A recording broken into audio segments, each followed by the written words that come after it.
में नहीं देखा, सुनते कानों में इस तरह का मंजर 70 साल में नहीं देखा। खान साहब जो दिन रात झूठ बोलते हैं,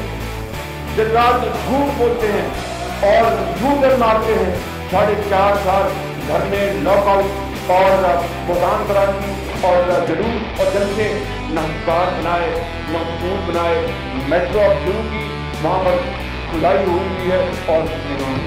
ये दुख भरी कहानी, ये जो ड्रामे आके करना, वो पैनामा हैट पहन के आके और वो जो पता नहीं सफेद वो माफिया सूट पहन के आके आज जो कर रहे थे, कौन से किसको पागल बना रहे हैं आप? खूब बोलते हैं, खूब बोलते हैं, खूब बोलते हैं।